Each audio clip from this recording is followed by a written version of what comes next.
Eu quero partilhar com vocês o texto que está em Jó, capítulo 1. Jó, capítulo 1, versos 6 a 12.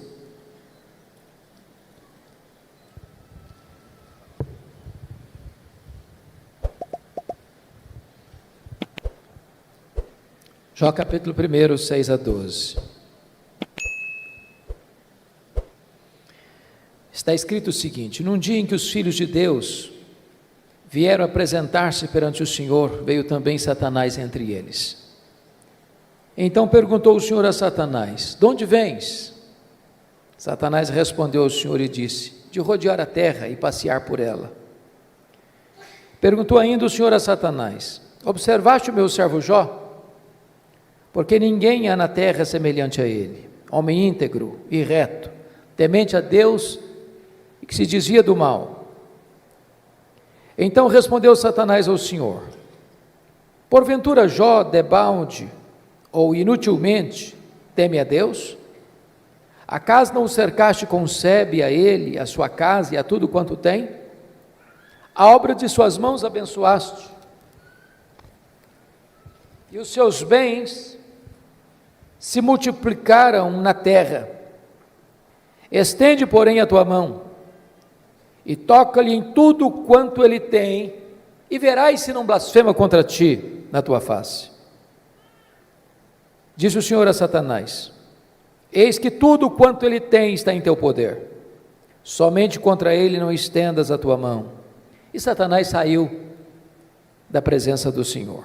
Agora capítulo 2, versos de 1 a 6, por favor.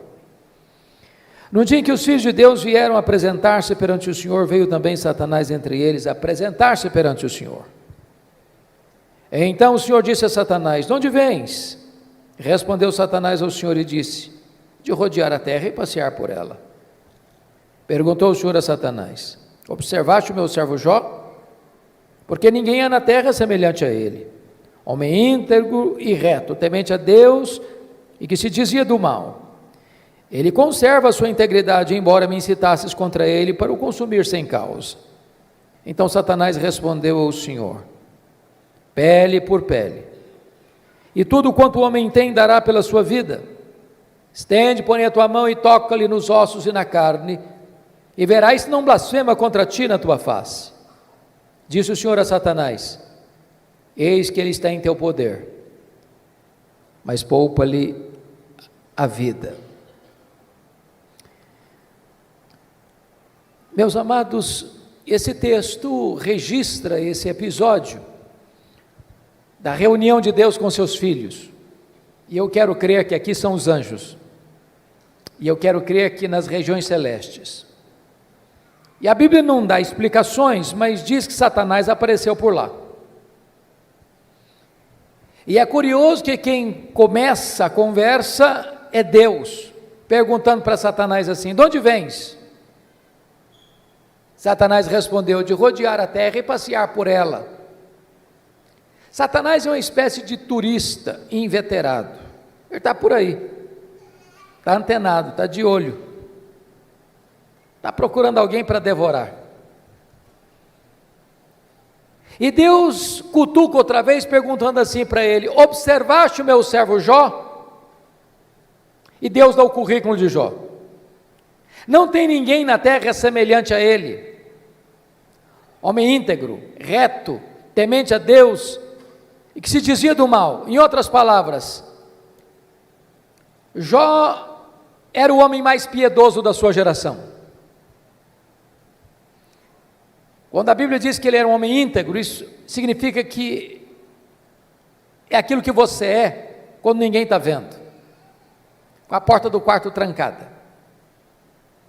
Quando diz que ele é um homem reto, significa que ele é exatamente aquilo que as pessoas estão percebendo. Um homem que tem uma vida pautada pela verdade e pela justiça. Homem temente a Deus significa que isso é o princípio da sabedoria. Homem que se desvia do mal significa que ele é deliberadamente santo. Bom, Satanás podia ter respondido para Deus assim: bom, esse eu não conheço ainda. estou meio ocupado, tenho outras agendas. Quem sabe um dia eu boto os olhos nele, eu observo ele. Mas não foi a resposta de Satanás para Deus, não. Satanás respondeu assim para Deus: mas também puderas, desse jeito aí, qualquer um te adora, tu tens abençoado a vida dele, tu tens colocado um grande muro de proteção ao redor da família dele, tudo que esse homem bota a mão vira dinheiro, os bens dele prosperam na terra, desse jeito aí é muito fácil te adorar. Satanás com isso insinua duas coisas. Primeiro, Satanás insinua que ninguém adora a Deus por quem Deus é, apenas por aquilo que Deus dá. Satanás insinua que Jó só adora a Deus por causa das bênçãos que recebe de Deus e não por causa do caráter de Deus. Satanás insinua que Deus precisa subornar as pessoas com bênçãos para receber delas adoração. Satanás insinua mais, que Jó não é honesto quando ele serve a Deus, que Jó descobriu que religião dá lucro, que é um bom negócio, e que ele só serve a Deus porque com isso ele recebe determinados benefícios que de outra forma não receberia. Com isso, Satanás está levantando aqui duas teses. Primeira tese: ninguém ama mais a Deus do que o dinheiro. Segunda tese: ninguém ama mais a Deus do que a família. O que um homem tem? Um homem tem bens, um homem tem família. Aí Satanás disse assim para Deus: toca no que ele tem, e verás se não blasfema contra ti na tua face, e verás se toda esta fidelidade de Jó não cai por terra. Então diz a Bíblia, que sem que Jó soubesse, Deus o constitui em seu advogado na terra, e coloca a sua própria reputação nas mãos de Jó, e diz assim para Satanás: pode tocar no que ele tem, só não pode tocar na sua vida. Em outras palavras, Satanás é um ser limitado e limitado por Deus. Ele só pode ir até onde Deus o permite ir, e nem 1 centímetro a mais.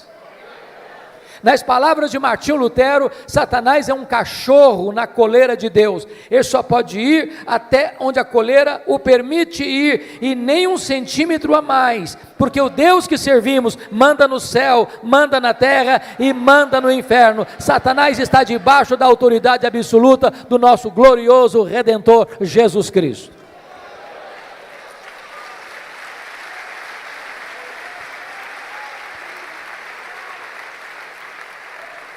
Com a permissão de Deus, Satanás, porém, sai dali para provocar um verdadeiro terremoto na vida de Jó. Convido você a olhar no versículo 3, 1:3, porque Jó não era apenas o homem mais piedoso, conforme diz o versículo 8, mas conforme diz o versículo 3, está escrito assim, depois de quantificar os bens que ele possuía, está escrito: de maneira que este homem era o maior de todos os do Oriente. Sabe o que significa isso? Ele era o homem mais rico da sua geração. Cai um mito aqui: não é pecado ser rico. Você pode ser o homem mais rico e ao mesmo tempo o mais piedoso. O problema não é ser rico, o problema não é ter dinheiro, o problema é o dinheiro nos ter. O problema não é ter dinheiro no bolso, o problema é entronizar o dinheiro no coração. O problema não é o dinheiro, o problema é o amor do dinheiro. Mas não obstante Jó ser o homem mais rico da sua geração, veja você comigo, que nos versos 14, 15 e 16, Satanás vai usar os sabeus, Satanás vai usar os caldeus, Satanás vai usar o fogo, para destruir tudo que Jó tinha de uma maneira abrupta e rápida. O homem mais rico entra em colapso financeiro, o homem mais rico quebra, vai à bancarrota. Bom, você e eu conhecemos gente que por muito menos dá um tiro na cabeça. por muito menos blasfema contra Deus. A grande pergunta é: será que a tese de Satanás era verdadeira? Será que Jó amava mesmo mais a riqueza e o dinheiro do que a Deus? Será que Jó blasfemaria mesmo contra Deus? Será que a tese de Satanás era verdadeira? A resposta, confira comigo, está no versículo 21. Ele diz o seguinte: nu saí do ventre de minha mãe, nu voltarei. Sabe o que ele está dizendo? Eu não trouxe nada para este mundo, não vou levar nada deste mundo, portanto o que eu granjeei entre o berço e a sepultura não é a razão da minha vida. Eu adoro a Deus não por aquilo que Deus dá, eu adoro a Deus por quem Deus é. Eu não adoro a Deus por causa das bênçãos de Deus, eu adoro a Deus por causa do caráter de Deus. E aqui Jó derrota a primeira tese de Satanás. Ele prova que ele ama mais a Deus do que o dinheiro. Mas tem uma segunda tese: ninguém ama mais a Deus do que a família. Se você ler capítulo 1, versículo 5, você vai notar que Jó era um pai exemplar. Mesmo sendo muito rico e tendo uma agenda tão congestionada, e mesmo tendo 10 filhos e todos eles adultos, e Jó costura a unidade dos filhos. E há uma coisa curiosíssima aqui, já que nós temos pais e filhos aqui, toda família que tem mais de um filho sabe disso. Os filhos não são naturalmente unidos. Quando você vê uma família unida, pode ter certeza, por trás tem um pai e tem uma mãe que trabalha para que os irmãos sejam amigos. Agora, quando tem dinheiro por trás, é mais complicado ainda. Sabe por quê? O dinheiro não tem liga, o dinheiro não tem amálgama, o dinheiro divide, o dinheiro separa. Porque Jó era um pai intercessor, porque Jó era um pai presente, porque Jó era um pai conselheiro, porque Jó era um pai que se preocupava com a salvação e a santificação dos seus filhos. Diz a Bíblia que os seus filhos eram amigos e unidos. Mas no mesmo dia que acontece o colapso financeiro de Jó, ele recebe a mais amarga notícia da vida. Os seus 10 filhos, num dia de festa, na casa de um deles, sofrem um acidente, e todos os 10 filhos de Jó morrem no mesmo acidente. Você já pensou o que é um pai levar para o cemitério todos os seus filhos num único dia? Como é que ele volta de lá? Como é que ele recomeça a vida? Como é que ele se levanta do luto? Como é que ele reconstrói seus sonhos? Será que Jó blasfemaria contra Deus? Será que a tese de Satanás era verdadeira? Será que ninguém de fato ama mais a Deus do que a família? Será que de fato Satanás tinha razão e Jó se voltaria contra Deus para blasfemar contra ele? A resposta está no capítulo 1, versículo 20, confira comigo aí. Diz o texto que logo que Jó recebe essa notícia, ele se levanta, rasga o seu manto, rapa a cabeça, lança-se em terra e disse: o Senhor Deus deu, o Senhor Deus tomou, bendito seja o nome do Senhor. Ele prova que ama mais a Deus do que a família. Ele prova que ele serve a Deus não por aquilo que Deus dá, mas por quem Deus é. Ele derrota a segunda tese de Satanás. Ele prova que ele ama mais a Deus do que a sua própria família. Mas agora vem o capítulo 2. E novamente Deus está lá com seus filhos, e Satanás aparece por lá. E é curioso que é Deus quem começa de novo perguntando do mesmo jeito: de onde vens? Satanás respondeu assim: de rodear a terra e passear por ela. Sabe o que significa isso? Satanás está dizendo o seguinte: estou fazendo o que eu sempre fiz, não mudei minha agenda, estou por aí, estou de olho, estou antenado, estou procurando uma brecha, estou procurando alguém para devorar. E Deus pergunta de novo: observaste o meu servo Jó? E dá o currículo de Jó sem alterar uma vírgula. Não tem ninguém na terra semelhante a ele, homem íntegro, reto, temente a Deus, que se dizia do mal. E Deus diz: me incitasses contra ele para o destruir sem causa, mas ele permanece íntegro. Sabe o que Deus está dizendo para Satanás? Satanás, suas teses são mentirosas, suas teses são falsas. Você diz que ninguém ama mais a Deus do que o dinheiro e do que a família, pois Jó provou que me ama mais do que ao dinheiro, provou que me ama mais do que a família, porque Jó derrotou as suas teses, Satanás. Então Satanás levanta uma terceira tese: pele por pele, e tudo que o homem tem dará pela sua vida. Toca-lhe nos ossos, toca-lhe na carne, e verás se não blasfema contra ti na tua face. A terceira tese de Satanás é essa: ninguém ama mais a Deus do que a si mesmo. Sem que Jó soubesse, mais uma vez Deus o constitui em seu advogado na terra e diz para Satanás: pode tocar nos ossos dele, pode tocar na carne dele, só não podes tirar a vida dele. Satanás ainda é um ser limitado e limitado por Deus. Ele só pode ir até onde Deus o permite ir, e nem 1 centímetro a mais. Satanás sai dali, diz a Bíblia, e coloca uma doença maligna em Jó, do alto da cabeça à planta dos pés. Este homem que já está falido e enlutado, agora fica doente. Seu corpo vira uma chaga aberta, uma ferida viva. Bolhas de pus começam a se formar no seu corpo. E diz a Bíblia que Jó precisa morder nessas bolhas de pus para aliviar sua dor. Sua pele vai ficando necrosada. Ele não consegue comer, ele não consegue dormir, ele não consegue ter alívio. Esse homem vai ficando magro, magérrimo, macérrimo, de couro furado pelas costelas em ponta. O seu corpo cheira mal, as pessoas passam, as pessoas praguejam, as pessoas cospem, as pessoas cortam volta dele, até os mais próximos, até os familiares vão desistindo dele, vão abandonando a ele, e ele fica rendido na sua desdita. Precisa pegar um caco, talvez de telha, para raspar a sua pele necrosada. Esse homem não tem mais o que sofrer. Nesta hora, diz a Escritura, que a sua mulher se aproxima dele e pergunta: ainda conservas a tua integridade, Jó? Amaldiçoa a Deus e morre, acaba com isso, tenha pelo menos coragem e dignidade de tirar a sua vida.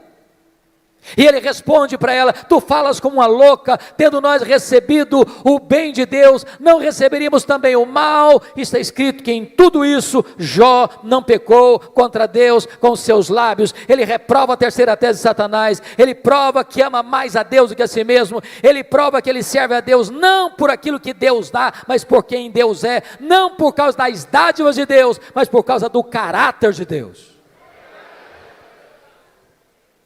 Mas aí confira comigo, capítulo 2, versículo 11, meus amigos, Elifaz, Bildade e Zofar combinaram ir condoer-se de Jó e consolá-lo.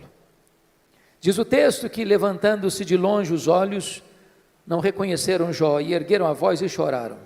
Cada um rasgou o seu manto, lançava-se pó ao ar sobre a cabeça. Sentaram-se com Jó na terra 7 dias e 7 noites, e nenhum lhe dizia palavra alguma, pois viam que a sua dor era muito grande. Então eu faço uma pergunta a vocês: esses 3 amigos, de fato eram amigos de Jó?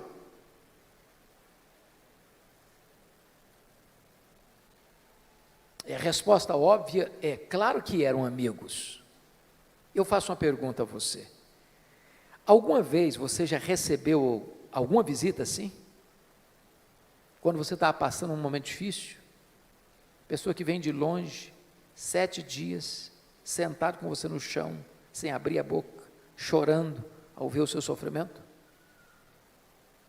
Você já fez a alguém alguma visita dessa natureza? Mas qual era o problema desses homens então? O problema desses amigos de Jó é que num dado momento eles deram uma de teólogos. Eles começaram a cogitar, desenvolveram uma lógica cartesiana de causa e efeito, e eles pensaram assim: para Jó estar sofrendo, ele deve ter feito alguma coisa errada, mas para Jó estar sofrendo muito, ele deve ter feito muita coisa errada. Mas eles não só pensaram, eles falaram, mas eles não só falaram para Jó, e assacaram contra Jó os mais pesados libelos acusatórios, chamaram Jó de louco, chamaram Jó de adúltero, chamaram Jó de ladrão, falaram para Jó que ele roubou os órfãos e as viúvas, por isso que ele ficou rico, falaram para Jó que por ser ele um homem louco, Deus havia matado os seus filhos, e eles foram massacrando Jó, eles foram cravando Jó com as suas setas venenosas, e eles foram colocando Jó debaixo de um rolo compressor, e eles massacraram este homem de Deus. Sabe o que Jó fez? O que você e eu faríamos? Jó começa a perguntar para Deus: por que, meu Deus?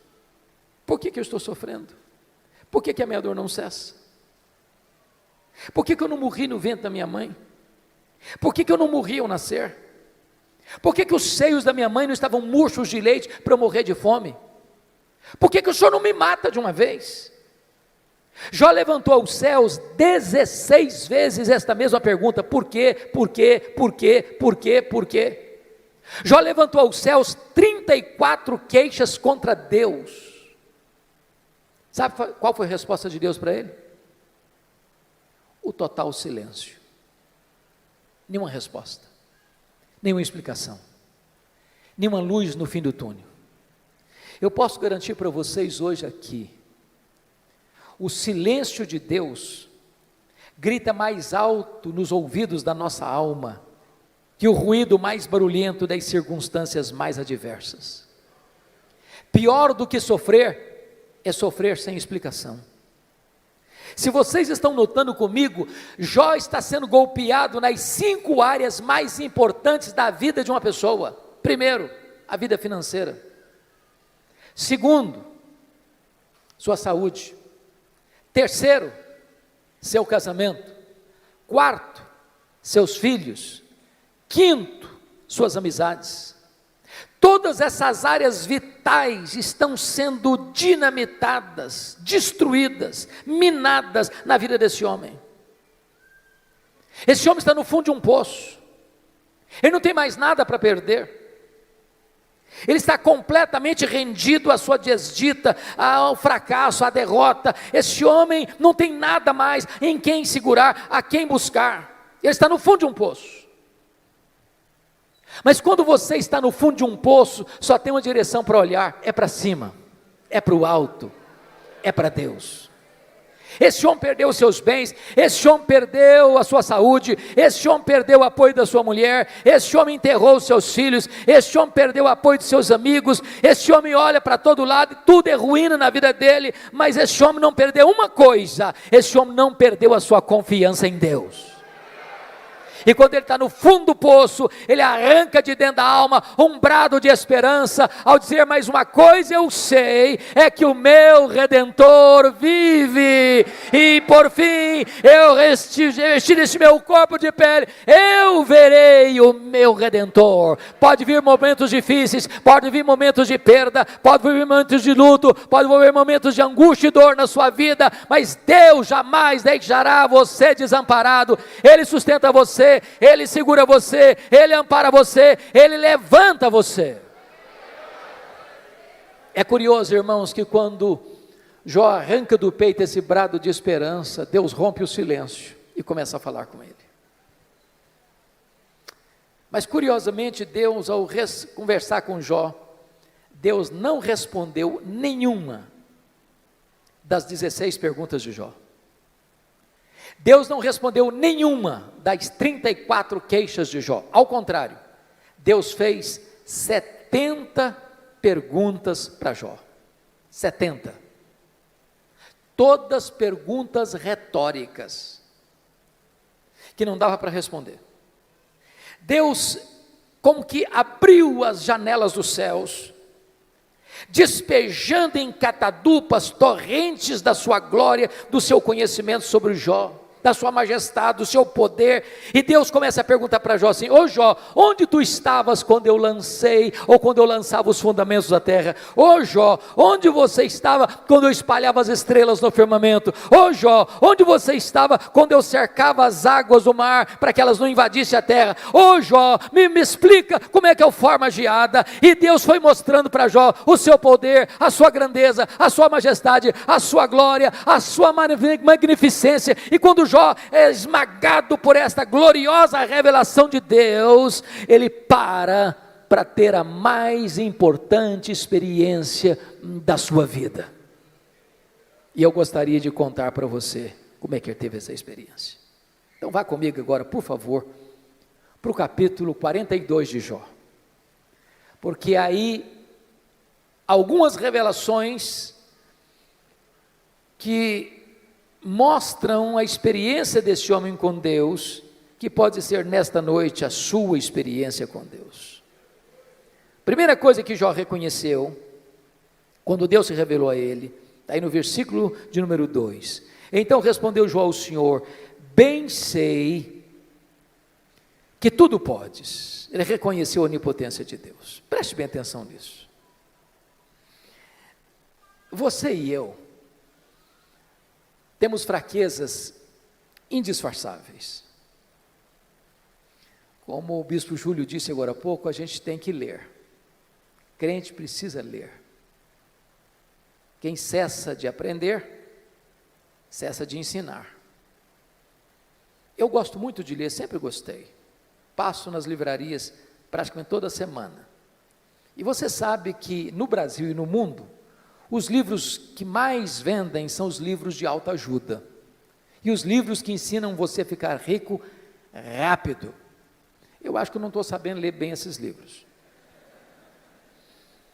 Mas esses livros de autoajuda dizem assim para você: você é forte, você é um gigante, você tem a força, você tem o poder, há poder nas suas palavras, você é alguém tão poderoso que basta fazer cócegas no seu interior e levantar-se-á daí um gigante.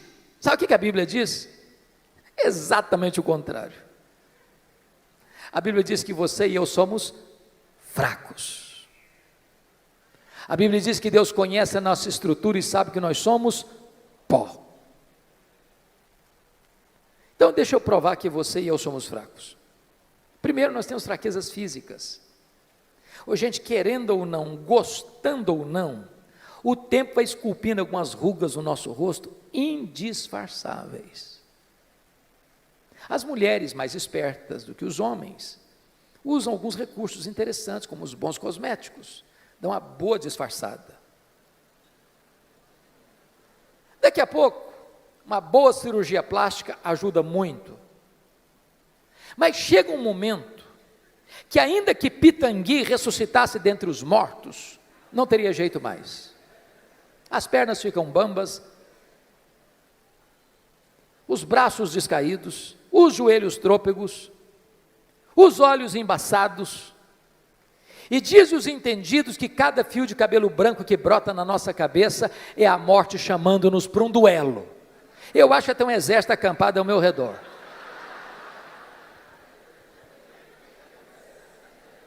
Temos fraquezas físicas, mas nós temos fraquezas emocionais. Quantos de nós, nas noites mais escuras da alma, gemendo e chorando, dissemos para Deus: oh meu Deus, eu não aguento mais.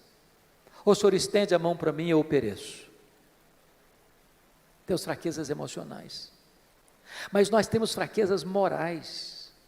Quantos de nós, com lágrimas nos olhos, já não prometemos para Deus: Deus, eu não quero mais cometer esse pecado, eu não quero mais cair neste mesmo pecado. Daqui a pouco, você se flagra cometendo o mesmo pecado.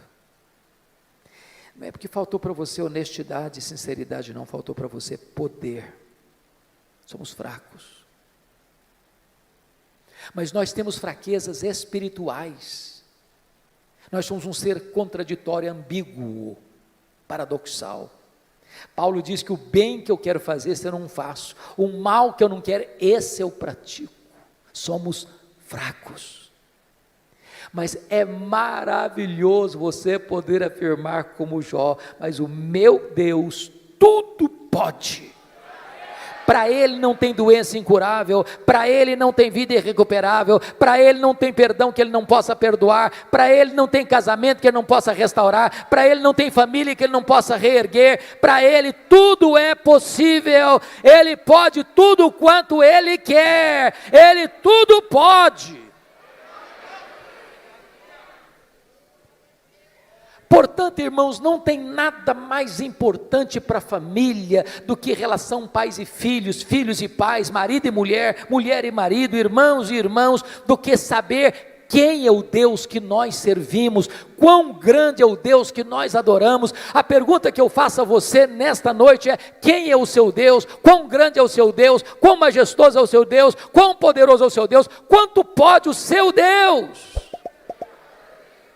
A.W. Tozer, que foi um dos mais importantes escritores do século XX, diz que o maior problema da igreja contemporânea, ele estava falando da igreja lá do século passado, mas é o problema nosso ainda hoje. Ele disse que o maior problema nosso é que nós passamos a maior parte do tempo medindo, tomando o nosso próprio pulso e olhando para o nosso próprio umbigo.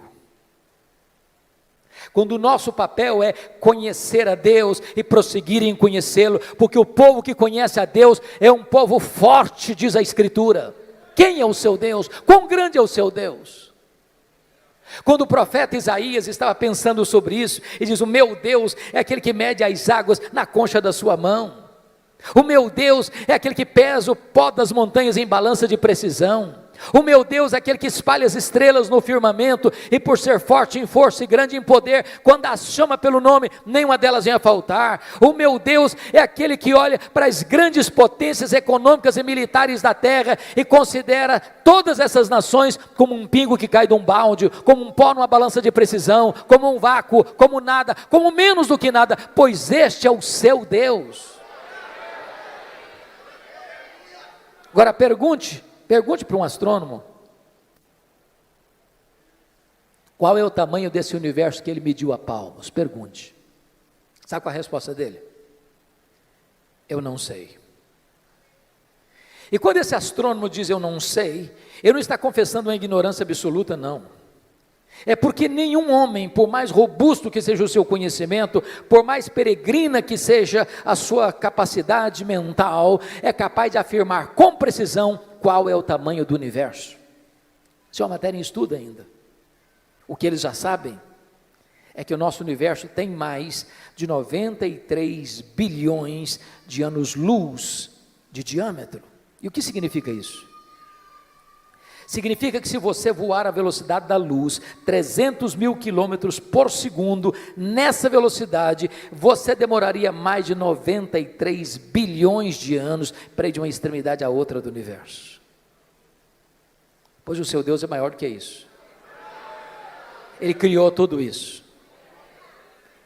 Não tem um centímetro desse universo onde eu não posso dizer: isso aqui é meu, eu criei isso aqui, sou dono disso aqui. Este é o seu Deus. Pergunte a um astrônomo quantas estrelas existem. Sabe qual é a resposta dele? Eu não sei. O que eles já sabem e afirmam é que há mais estrelas no firmamento do que todos os grãos de areia de todas as praias e desertos do nosso planeta. Vá um dia à praia, encha a concha da sua mão de areia, leve para casa, bote numa tábua de vidro e tenha paciência de contar quantos grãos de areia você consegue botar na concha da sua mão. Pois há mais estrelas do que todos os grãos de areia de todas as praias e desertos do nosso planeta. Mas o seu Deus não apenas criou todas elas, o seu Deus batizou cada uma delas pelo nome. E por ser forte em força e grande em poder, quando as chama pelo nome, nenhuma delas vem a faltar. Este é o seu Deus, Ele tudo pode. A ciência hoje não está pasma mais com o macro-universo, ela está pasma, boquiaberta, com o micro-universo hoje. Você pega uma folha, por mais tenra que ela seja, ela é tão complexa como a cidade de São Paulo. Você pega uma gema de ovo, ela é mais complexa do que qualquer coisa que o homem já inventou. Dr. John Wilson, catedrático de Harvard, uma das maiores autoridades de oftalmologia no mundo, diz que você e eu temos em torno de 2 milhões de fios duplos encapados em cada um dos nossos olhos, e se não for assim, haveria um curto-circuito e nós ficaríamos cegos. Dr. Marshall Nirenberg, prêmio Nobel de Biologia, fez uma das mais importantes descobertas no século passado. Ele descobriu que você e eu somos um ser programado geneticamente, computadorizadamente programados.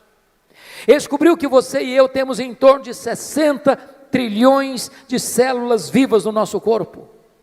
Descobriu mais, que em cada uma dessas células você tem 1,70 m de fita DNA, onde estão gravados computadorizados todos os seus dados genéticos.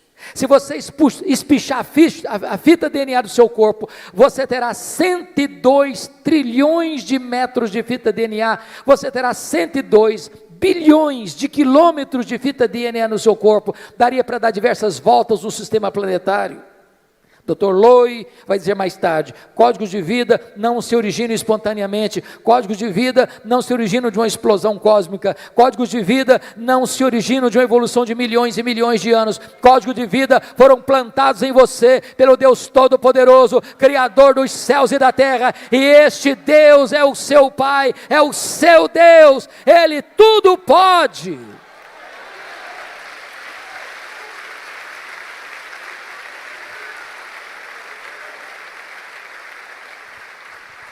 Deixa eu ilustrar isso de maneira mais simples. Um pai caminhava com seu filho de 4 anos pela rua. Eu acho que todos vocês concordam comigo que toda criança parece que fez um curso de pós-doutorado em perguntas difíceis. Não conheço ninguém que faça perguntas mais difíceis do que as crianças. E o menino perguntou para o pai assim: papai, qual é o tamanho de Deus? O pai engasgou. Não tinha uma resposta pronta para um menino de 4 anos. Ficou em silêncio. Continuou caminhando. Daqui a pouco ele escuta os roncos das turbinas de um avião supersônico lá nas alturas excelsas. O pai diz: filho, olha para cima. Você está vendo aquele avião? O filho disse: sim, papai, estou vendo. O pai perguntou: qual é o tamanho daquele avião, meu filho? O menino respondeu: pequeno, papai, muito pequeno. Estava muito longe. O pai pegou o menino, levou para o aeroporto. Lá tinha um jumbão de mais de 400 passageiros estacionado. O pai chegou bem perto e perguntou: está vendo esse avião, filho? Estou vendo, papai. Qual é o tamanho desse avião, filho? Grande, esse é muito grande, papai. O pai disse: filho, pois Deus é do mesmo jeito. Se você está longe de Deus, meu filho, Deus parece pequeno para você, aí os seus problemas ficam enormes. Mas se você está perto de Deus, meu filho, aí Deus é grande para você, aí os seus problemas ficam pequenos. Agora eu sei que tudo podes. A segunda coisa que Jó descobriu, irmãos, está aí no versículo 2 ainda: e nenhum dos teus planos pode ser frustrado. Preste bem atenção nisso. Você e eu não cremos em acaso, você e eu não cremos em sorte, você e eu não cremos em azar, você e eu não cremos em determinismo cego, você e eu não cremos em misticismo, você e eu não cremos em olho gordo, você e eu cremos que a mão de Deus dirige o nosso destino.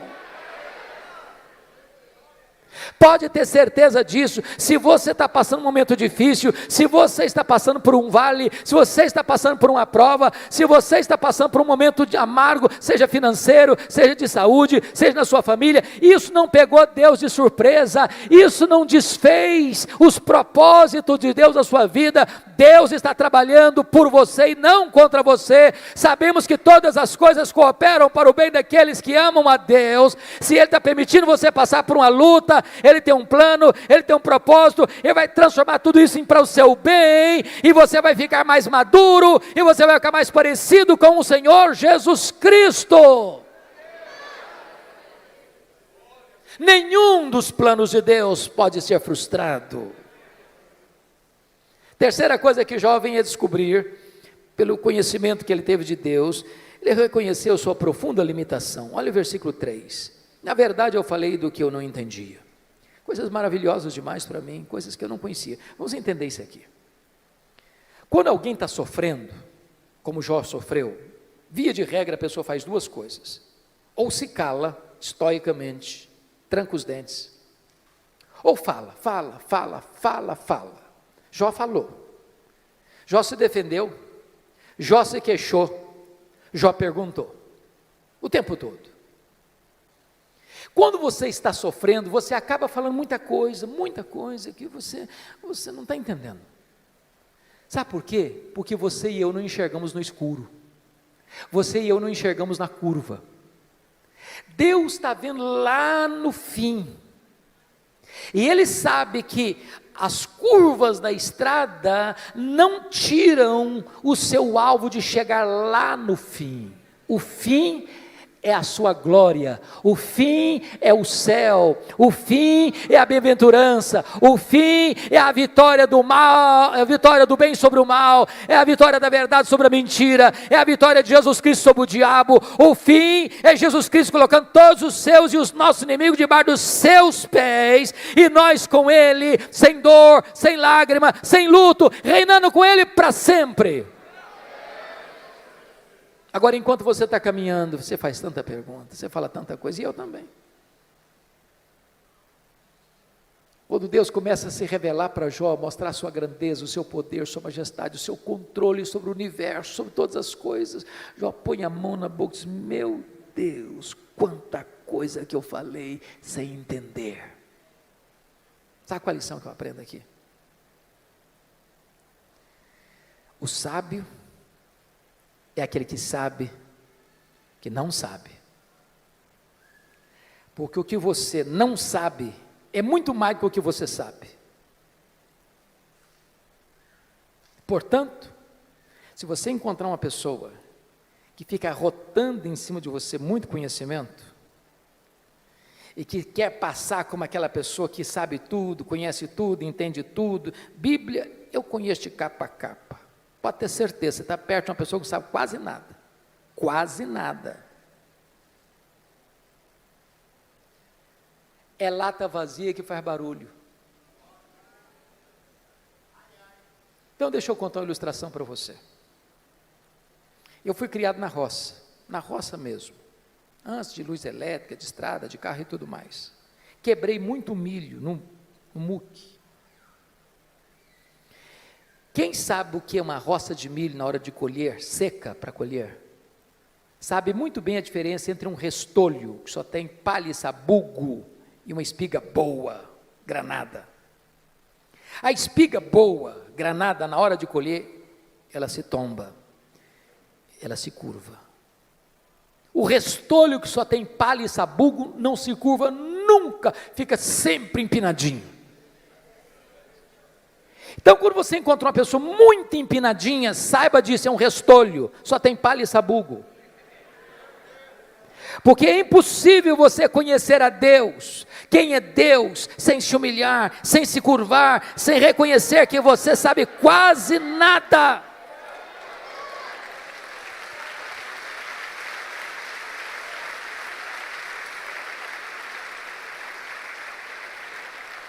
Quarta coisa que Jó descobriu que mudou a vida dele, ele reconheceu o seu limitado conhecimento de Deus. Olha o versículo 5 comigo.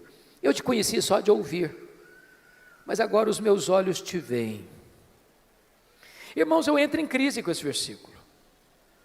Sabe por que eu entro em crise com esse versículo? Lá no capítulo 1, versículo 8, Deus disse sobre esse homem aí: não tem ninguém na terra semelhante a ele, homem íntegro, reto, temente a Deus, que se desvia do mal. Isso não é rasgação de seda de amigo, não. Quem está dizendo isso é Deus. Deus não tem uma opinião a seu respeito, Deus tem um diagnóstico. Agora, como é que esse homem, que Deus chama do homem mais piedoso da sua geração, pode fazer uma declaração dessa? Oh Deus, eu te conheci só de ouvir, agora os meus olhos te veem. Não parece contraditório? Mas para entender isso, eu vou fazer uma pergunta para você. Você conhece a Deus? Conhece mesmo? quanto você conhece? Quanto? Eu explico. Havia um homem que nunca tinha visto o mar. Brincando, eu acho que ele era mineiro. Um dia ele faz uma viagem para o litoral e vê o mar. E ele fica encantado. Ele diz: agora eu conheço o mar.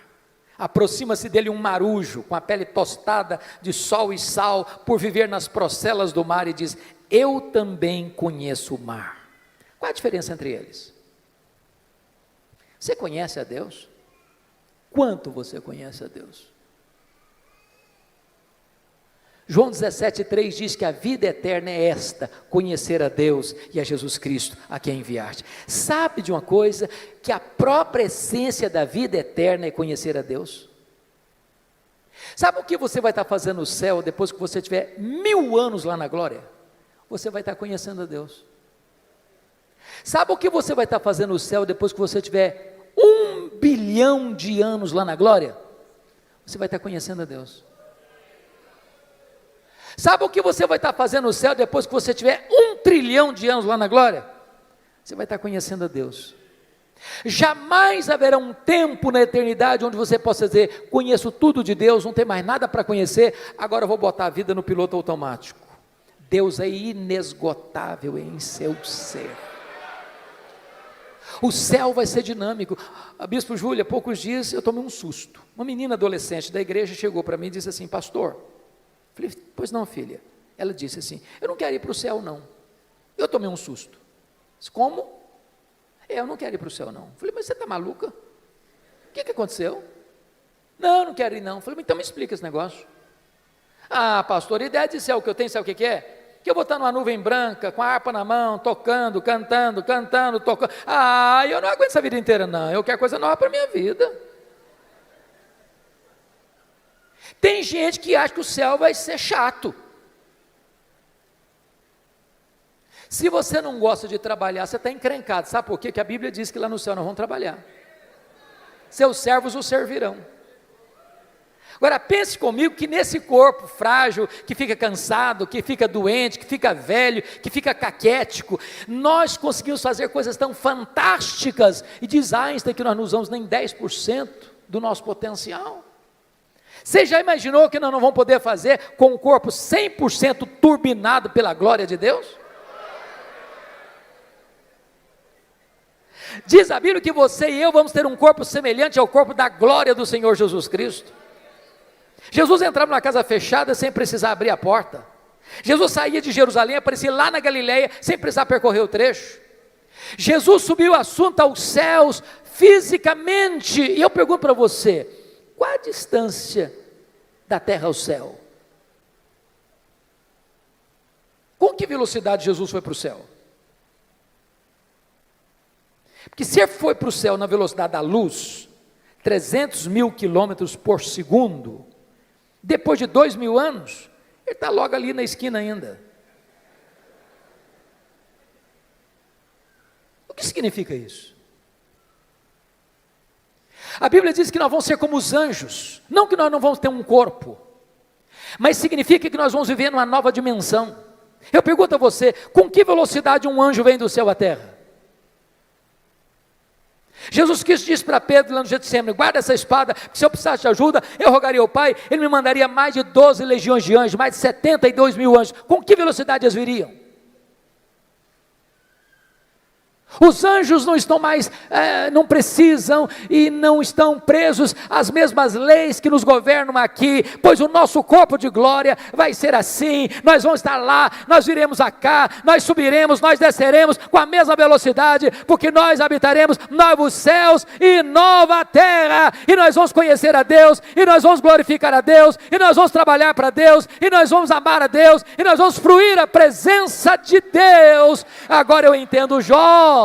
Agora eu entendo Jó, ele está só arranhando a superfície, e você e eu também, tem muito mais, tem infinitamente mais. Então continua a ordem do profeta: conheçamos e prossigamos em conhecer ao Senhor. A última coisa que mudou a vida de Jó, confira comigo, está no versículo 6. Por isso eu me abomino e me arrependo no pó e na cinza. Ponto. ponto, ponto, ponto, ponto. Não entendi nada de novo. Muito difícil. Como é que eu vou entender esse homem que o próprio Deus diz que ele é o mais piedoso, está se abominando e se arrependendo no pó e na cinza? Eu esperava uma confissão dessa de um ladrão, de um assassino, mas do homem mais piedoso. É chocante. Explicação. As pessoas que mais lamentam e choram os seus pecados, não são as que mais pecam, são as que mais perto de Deus andam. Quem está longe de Deus, irmãos, nem convicção de pecado tem. Quanto mais você conhece a Deus, quanto mais você anda com Deus, quanto mais intimidade você tem com Deus, mais você vê a enormidade do seu pecado e mais você lamenta pelo seu pecado. Pois bem, veja comigo, por favor, agora o versículo 10. Ele é a chave hermenêutica deste livro. Mudou o Senhor a sorte de Jó, quando ele chorava pelos seus amigos, e o Senhor deu-lhe o dobro de tudo quanto antes possuía. Você já fez uma pergunta, por que Deus mudou a sorte de Jó, enquanto este ou quando este orava pelos seus amigos? Você já fez essa pergunta? Por quê? Então deixa eu fazer uma pergunta para provocar. O que você sente quando alguém fala mal de você? Você fica feliz? Você celebra isso? Você chega na igreja e diz, bispo, juro, eu estou tão feliz hoje. O que foi, filho? Estão falando mal de mim, o senhor sabe que isso é uma delícia, eu estou tão feliz com isso. É assim que você reage? O que vocês acham que Jó sentiu, quando os seus amigos disseram assim para ele, você é um ladrão, você é um adúltero, você é louco, você ficou rico porque você roubou os órfãos e as viúvas? O que vocês acham que Jó sentiu? Ficou feliz da vida? O que Jó fez? Jó se queixou, se defendeu, e quem se defende, sabe o que tem no coração às vezes? Mágoas, dores, ressentimentos. Sabe o que Deus está falando para esse homem? Meu filho, saia dessa arena da autodefesa, meu filho. Entre, meu filho, na brecha da intercessão. Enquanto você ficar se defendendo, Jó, vai ter mágoa no seu coração, mas quando você começar a orar por esses homens que acusaram você, você vai ficar curado, você vai ficar liberto, você vai ser restaurado. Sabe o que aconteceu? As 5 áreas que Satanás tentou destruir na vida de Jó, Deus restaurou todas elas. Bendito seja Deus. Primeira área que Deus restaurou, confira comigo lá no versículo 16, Deus restaura a saúde de Jó. Depois disso viveu Jó 140 anos, viu seus filhos, e aos filhos de seus filhos até a 4ª geração. Eu acho que não ficou nem cicatriz, nem sequela. Completamente curado. Deus está aqui hoje, irmãos. Ele é o Jeová Rafá. Ele pode curar a sua enfermidade. Ele é Deus. Segunda área que Deus restaurou, versículo 12, área financeira. Se você comparar 1:3 com 42:12, você vai notar que Deus deu tudo em dobro. Eu quero dizer para você que Deus está aqui hoje e Ele é o Deus da restituição. Ele pode restaurar a sua vida financeira, Ele pode levar você mais além na sua vida financeira. Ele é o Deus da restituição.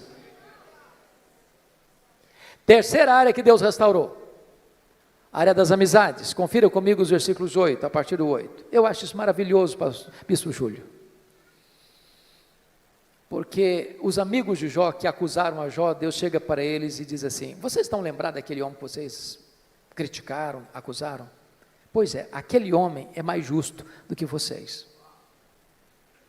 Então eu não vou ouvir a oração de vocês, vocês vão ter que ir lá naquele homem que vocês criticaram, para que aquele homem que vocês criticaram ore por vocês, e quando ele orar por vocês, eu vou restaurar vocês. Sabe o que Deus está fazendo aqui? Honrando Jó, honrando Jó. Eu vou dizer uma frase aqui, se você esquecer tudo que eu falei, mas lembrar dessa frase, me dou por satisfeito, e a frase é essa: cuida bem da tua integridade, e Deus cuidará da tua reputação.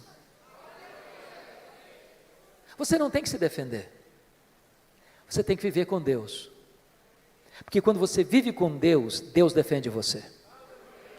Quando você vive com Deus, aqueles que criticaram você vão ter que voltar a você e mudar de opinião a seu respeito. Deus restaurou Jó, e Deus restaurou os amigos de Jó. Quarta área que Deus restaurou, o casamento. Porque a Bíblia não diz que casou com outra? Eu quero crer que restaurou o casamento com a mesma mulher. Agora, pense comigo com a cabeça de um brasileiro, só um pouquinho agora.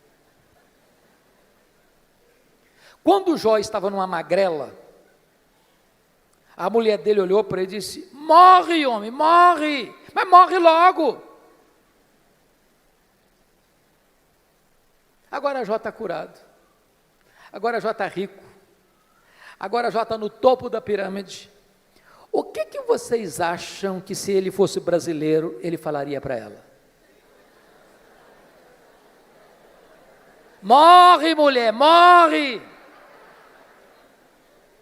Talvez eu diria: minha filha, a fila andou, agora eu estou noutra.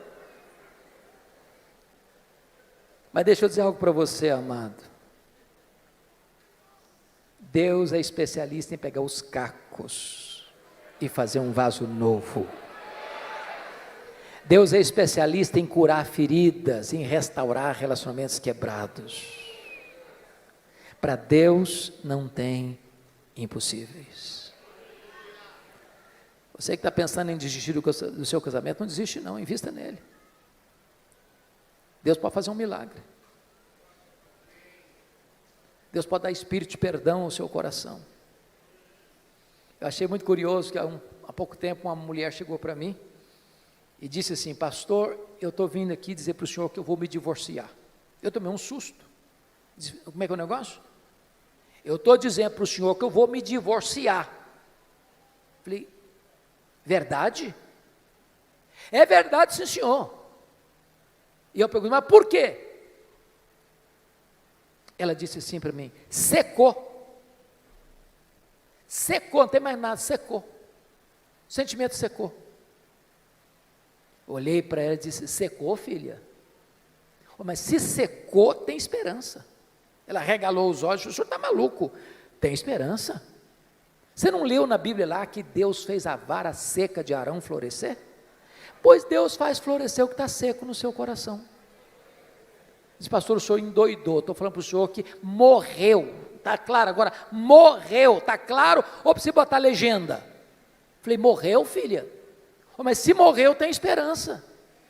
Você não leu na Bíblia lá que Jesus ressuscita os mortos? Pois ele pode fazer ressuscitar o que está morto aí no seu coração. Tem esperança. Falei: pastor, o senhor endoidou, o senhor não está me entendendo não. Estou falando para o senhor que acabou, não tem mais nada, acabou, está claro agora? Falei: acabou, minha filha? Ué, mas se acabou, tem esperança.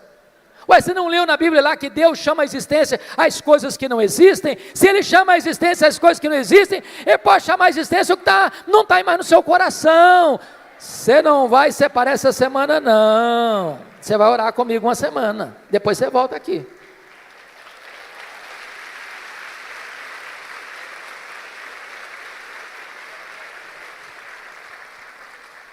Depois de uma semana ela voltou e disse: pastor, acabou. Falei: acabou o quê, filha? A vontade de divorciar. Estou animada, Deus está curando a minha alma e curando meu casamento. Com Deus não há impossíveis. Louvado seja o Senhor. A quinta e última área que Deus restaurou foram os filhos. Você nota comigo no capítulo 1, versículo de número 16,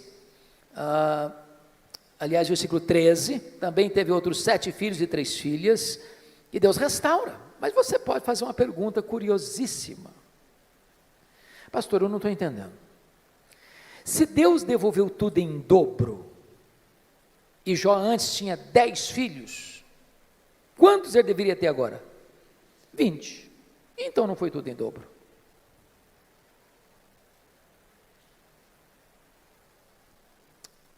Deixa eu explicar isso bem. Talvez fazendo uma correção para um tipo de comunicação, de fala que nós usamos muito no Brasil. Quando morre alguém na sua casa, na sua família, família de Deus, preste atenção nisso. Quando morre um filho, você não perdeu um filho. Como aquele pai que voltou do cemitério, depois de enterrar o seu filho, e um amigo vai dar um abraço nele e disse: meus sentimentos, eu soube que o senhor perdeu o seu filho. O pai disse: não, senhor, eu não perdi meu filho. Você perde alguém quando você não sabe onde ele está, com quem ele está. Eu sei onde está meu filho, eu sei com quem está meu filho está no céu, meu filho está com Jesus, eu não perdi o meu filho. Jó agora tem 10 filhos no céu, Jó agora tem 10 filhos na terra. Deus restaurou e restaurou completamente. Sabe o que Satanás queria com Jó? Colocá-lo longe de Deus. Sabe o que Satanás conseguiu? Colocar Jó mais perto de Deus. Sabem por quê? Porque os planos de Deus não podem ser frustrados.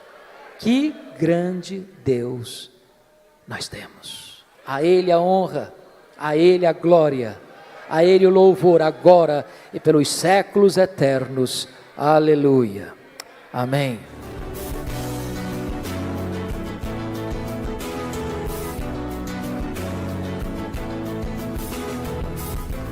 Palavra da Verdade, com Hernandes Dias Lopes. Palavra da Verdade, com Hernandes Dias Lopes.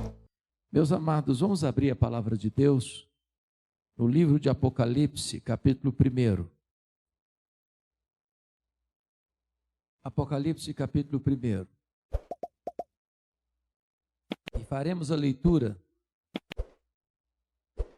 a partir do verso 5, a parte B, até o verso 18. Peço a gentileza de todos, para que após a leitura do texto não fechem a sua Bíblia. Preciso que você acompanhe comigo essa exposição. A parte B do versículo começa assim, verso 5. Aquele que nos ama e pelo seu sangue nos libertou dos nossos pecados e nos constituiu reino, sacerdotes para o seu Deus e Pai. A Ele a glória e o domínio pelos séculos dos séculos. Amém. Eis que vem com as nuvens, e todo olho o verá, até quantos o traspassaram, e todas as tribos da terra se lamentarão sobre ele, certamente. Amém. Eu sou o Alfa e o Ômega, diz o Senhor Deus, aquele que é, que era e que há de vir, o Todo-Poderoso.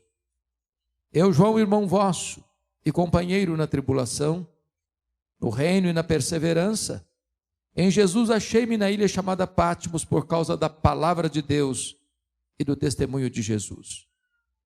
Achei-me espírito no dia do Senhor, e ouvi por detrás de mim grande voz, como de trombeta, dizendo: o que vês, escreve em livro e manda às 7 igrejas: Éfeso, Esmirna, Pérgamo, Tiatira, Sardes, Filadélfia e Laodiceia. Voltei-me para ver quem falava comigo. E voltado vi 7 candeeiros de ouro, e no meio dos candeeiros um semelhante a filho de homem, com vestes talares e cingido à altura do peito com uma cinta de ouro. A sua cabeça e cabelos eram brancos como alva lã, como neve, os olhos como chamas de fogo, os pés semelhante ao bronze polido, como que refinado numa fornalha, a voz como voz de muitas águas. Tinha na mão direita 7 estrelas, e da boca saía-lhe uma afiada espada de 2 gumes. O seu rosto brilhava como o sol na sua força. Quando o vi, caí a seus pés como morto. Porém ele pôs sobre mim a mão direita, dizendo: não temas, eu sou o primeiro e o último, e aquele que vive. Estive morto, mas eis que estou vivo pelos séculos dos séculos, e tenho as chaves da morte e do inferno. Amém.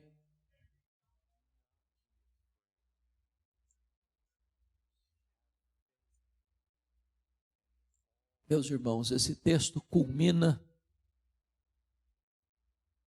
um tempo muito difícil e doloroso na história da igreja primitiva.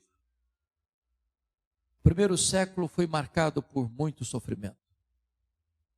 Na esteira dos imperadores romanos, a maioria deles perseguiu de maneira crudelíssima a igreja. Poderíamos aqui trazer à memória a história de César Augusto, que governa de 27 a.C. a 14 depois de Cristo, que foi o imperador que governou o mundo quando Jesus nasceu. Ele foi sucedido pelo seu sobrinho, alguns o chamam até de filho adotivo, Tibério César, que governou do ano 14 ao ano 37, foi quando Jesus morreu no Calvário. Foi sucedido por Calígula, um homem terrível, perseguidor implacável, que governou de 37 a 41. 41 a 54, governa o Império Romano, Cláudio. Foi quando houve uma grande fome no mundo e os judeus foram expulsos de Roma. Cláudio foi sucedido por Nero, que governou de 54 a 68. Quando então Roma foi incendiada em 64 e foram martirizados os apóstolos Paulo e Pedro. Nero foi sucedido por Vespasiano, que governa de 69 a 79, período em que foi construído o Coliseu Romano, o Anfiteatro da Morte, e numa festa de inauguração de 100 dias, mais de 10 mil cristãos foram mortos com requinte de crueldade. Foi também no governo de Vespasiano, no ano 70, que Jerusalém foi tomada, destruída, e o templo arrasado, e os judeus dispersos para a maior diáspora de todos os tempos, desde o ano 70 a 14 de maio de 1948.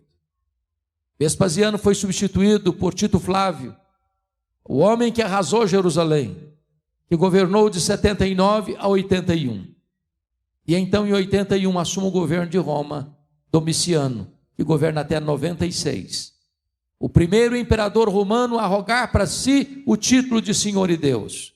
Tão maligno foi, que foi comparado e chamado de segundo Nero, ou Nero redivivo.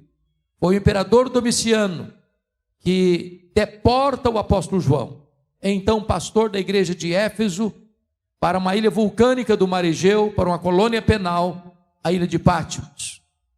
Certamente, aquele era um tempo tão sombrio, porque a essas alturas, todos os apóstolos de Jesus, exceto João, já tinham sido martirizados. A igreja estava sendo perseguida de maneira tão dura e implacável. Os crentes estavam sendo queimados vivos. Os crentes estavam sendo crucificados. Os crentes estavam sendo jogados às feras. Os crentes estavam sendo caçados por todos os cantos e por todos os lados. O tempo era um tempo muito sombrio. Quando Domiciano envia João para aquela ilha vulcânica, certamente a intenção dele era calar a voz do último apóstolo do Senhor Jesus. Era como que jogar uma pá de cal na igreja tão massacrada e sofrida. Porém, o destino da igreja não está nas mãos dos poderosos deste século. Os destinos da igreja estão nas mãos daquele que está assentado no trono. Quando todas as portas se fecharam para João na terra, o Senhor abriu-lhe uma porta no céu e disse: sobe para aqui, e eu te mostrarei não as coisas que talvez aconteçam, não as coisas que podem acontecer, eu te mostrarei as coisas que devem acontecer. Deus está no trono e Ele dirige os destinos da história e da sua igreja. Era um dia de domingo, era o dia do Senhor, quando João escuta atrás dele uma voz como voz de trombeta dizendo: O que vês, escreve em livro e manda às 7 igrejas: Éfeso, Esmirna, Pérgamo, Tiatira, Sardes, Filadélfia e Laodiceia. Quando ele se volta para ver quem falava com ele, ele não vê quem falava com ele, ele vê as 7 igrejas. Ele vê os 7 candeeiros. E no meio dos candeeiros, um semelhante a filho de homem. Então, a partir de agora, eu quero tratar de 3 verdades nesse texto. Primeiro, a glória incomparável do nosso Salvador. As glórias benditas de Jesus, o nosso Senhor. Segundo ponto que eu quero destacar é a glória incomparável da obra de Jesus por nós. E a terceira verdade que eu quero ressaltar é quais são as implicações dessas 2 verdades anteriores: quem é Jesus e o que ele fez por nós. Então, com a Bíblia aberta comigo, observemos em primeiro lugar o versículo 13. Quando João olha, ele vê no meio dos candeeiros um semelhante a filho de homem. Quem é esse Jesus que João vê na ilha de Patmos? Meus irmãos, este Jesus é o centro da história. Ele é o centro do Antigo Testamento. Ele é o centro do Novo Testamento. Ele é o centro da igreja. Ele é o centro da terra. Ele é o centro do céu. Ele é o centro da eternidade. Ele é a semente da mulher. Ele é o descendente de Abraão. Ele é o cordeiro da Páscoa. Ele é a coluna de nuvem e a coluna de fogo. Ele é o maná e a água que brotava da rocha. Ele é representado pelo tabernáculo. Ele é representado pela Arca da Aliança. Ele é representado pelo templo. Ele é representado pelas festas. Ele é representado pelos sacrifícios. Ele é representado pelo sábado. Ele é tudo no Antigo Testamento. Mas ele é a figura central do Novo Testamento também. Ele é o verbo que se fez carne. Ele é o cordeiro que tira o pecado do mundo. Ele é o cordeiro que foi morto, mas está vivo pelos séculos dos séculos. Ele é o noivo da igreja. Ele é o cabeça da igreja. Ele é o fundamento da igreja. Ele é o dono da igreja. Ele é o edificador da igreja. Ele é o protetor da igreja. Ele é o alfa. Ele é o ômega. Ele é o princípio. Ele é o fim. Ele é o rei dos reis. Ele é o senhor dos senhores. Ele é a razão da nossa esperança. Ele é a nossa paz. Ele é a nossa justiça. Ele é a nossa alegria. Ele é a nossa herança. E agora João vai nos apresentar quem é este Jesus. E a primeira coisa que ele destaca está no verso 13, quando ele diz: e no meio dos candeeiros, um semelhante a filho de homem. Isso significa que ele é onipresente. Ele está no meio das igrejas. Ao mesmo tempo em Éfeso, ao mesmo tempo em Esmirna, ao mesmo tempo em Tiatira, ao mesmo tempo em Pérgamo, ao mesmo tempo em Sardes, ao mesmo tempo em Filadélfia, ao mesmo tempo em Laodiceia, ao mesmo tempo na Catedral Baleia de Brasília. Ele está aqui nesta noite. Ele está presente neste culto. E é porque Ele está presente que você e eu viemos para cá. Ele é onipresente. Esse universo que, segundo os estudiosos, tem mais de 93 bilhões de anos-luz de diâmetro, concordo com o primeiro-ministro holandês Abraham Kuyper, quando disse: não há um centímetro desse universo onde eu não possa dizer: estou aqui, sou dono disso aqui, e eu criei tudo isso aqui. Este é o Jesus que está aqui, o Jesus que é onipresente. Mas notem comigo ainda, por gentileza, no verso 14, que João diz assim: a sua cabeça e cabelos eram brancos como a alva lã, como neve. O que representa esta figura? Significa que ele é eterno. Em outras palavras, ele existe antes do tempo. Ele é transcendente. Ele está dentro do tempo. Ele é imanente. Ele está fora do tempo. Ele tem o controle do tempo. Ele não foi criado porque Ele é o Criador. Ele não passou a existir porque Ele é o Pai da eternidade. Ele é Deus de eternidade a eternidade. Ele não sofre variação com o tempo. O tempo está nas suas mãos. Para ele um dia como 1000 anos, 1000 anos é como um dia. Este é o Jesus que nós estamos adorando nesta noite. Terceiro lugar, veja comigo o verso 14 ainda, quando diz: os olhos como chama de fogo. E o que significa essa imagem?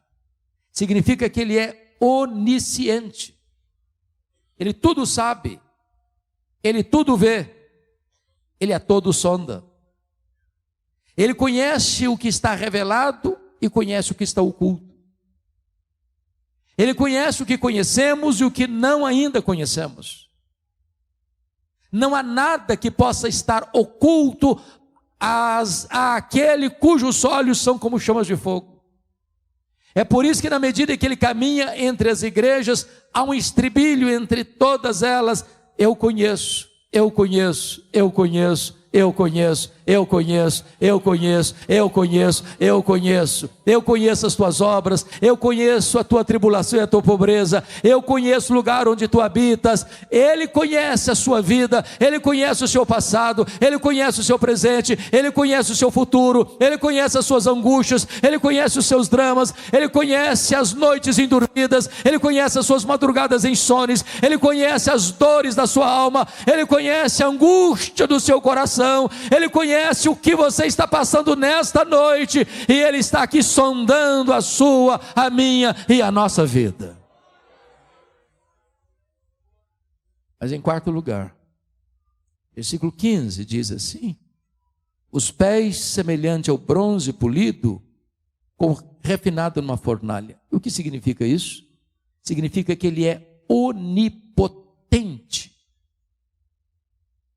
Irmãos amados, isso é tão importante, porque não tem páreo para Jesus. Ninguém intimida Jesus, ninguém ameaça Jesus, ninguém depõe Jesus, ninguém diminui Jesus. Ele não está lá no céu esfregando as mãos, nervoso, ansioso, sem saber o que faz com este mundo. Ele é o todo-poderoso Deus. Para ele não tem causa perdida, para ele não tem doença incurável, para ele não tem vida irrecuperável, para ele não tem casamento sem restauração, para ele não tem coisa difícil, para ele tudo é possível. Ele é onipotente. É curioso que de vez em quando surjam alguns tolos do topo da sua arrogância e tentam desbancar Jesus. Mais recentemente, o patrono dos agnósticos da Inglaterra, Richard Dawkins, escreveu um livro ruidoso, Deus, um delírio. Alguns apressados disseram: agora vai desbancar com a Bíblia, agora vai desacreditar esse livro, agora Jesus entrará em descrédito. E eu pergunto a vocês: onde está Richard Dawkins? Onde está o livro dele? Nem na promoção ninguém compra mais. Virou poeira. E a Bíblia continua sendo traduzida e impressa aos milhões. E Jesus continua no trono, sobranceiro e vitorioso.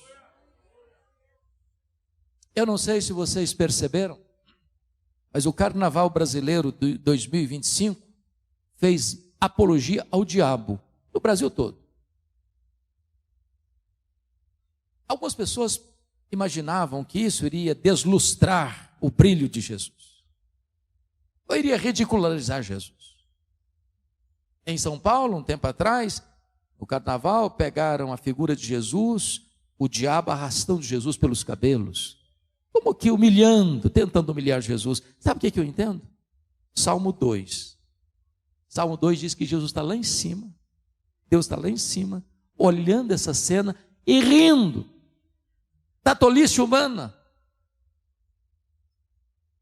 Porque basta um estalar de dedo, basta um sopro dele, e o homem apaga, vira pó. Ele quem dá vida, ele quem tira a vida, ele quem exalta, ele quem humilha, ele quem põe no trono, ele quem tira do trono, Ele é quem pega o pobre do monturo e o faz assentar-se entre príncipes. Ele é o soberano Deus, Ele é onipotente, nada lhe é impossível. Este é o Jesus que nós estamos servindo nesta noite. Mas veja comigo ainda.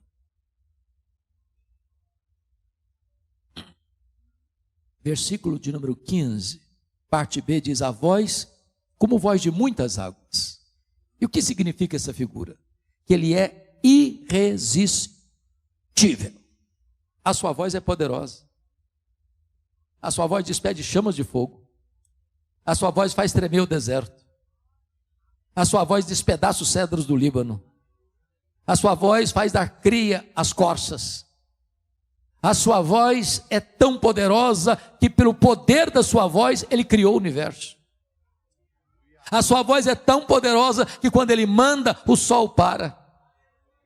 Quando ele manda, as estrelas aparecem.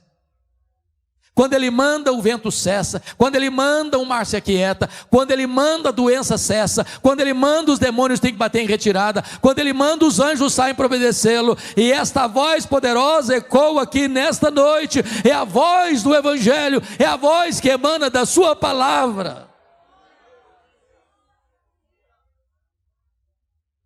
Mas ainda, versículo 16, está escrito que tinha na mão direita 7 estrelas e da boca saía-lhe uma afiada espada de 2 gumes.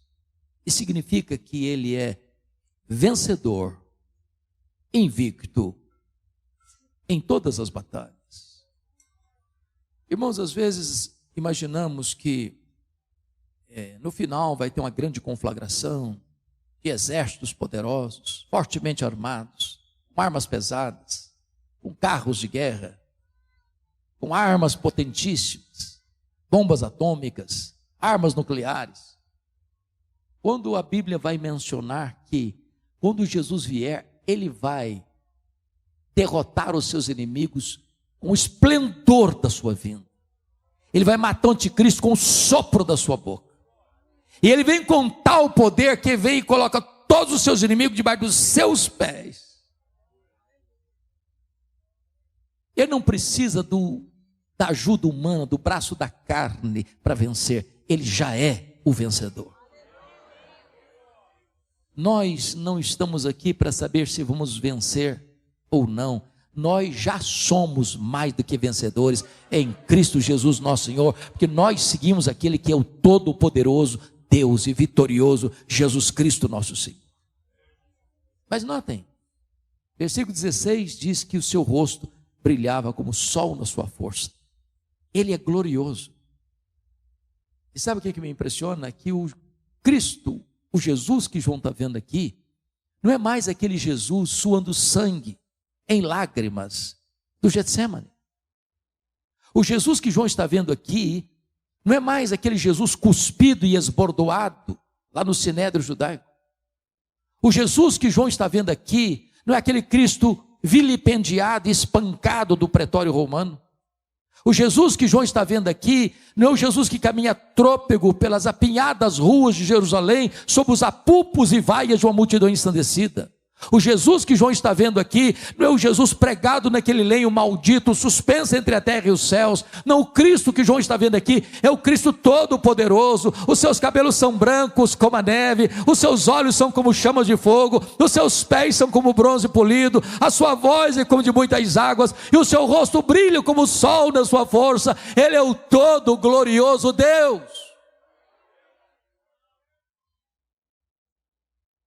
Mas notem, diz o texto que quando João o vê, ele cai a seus pés como morto.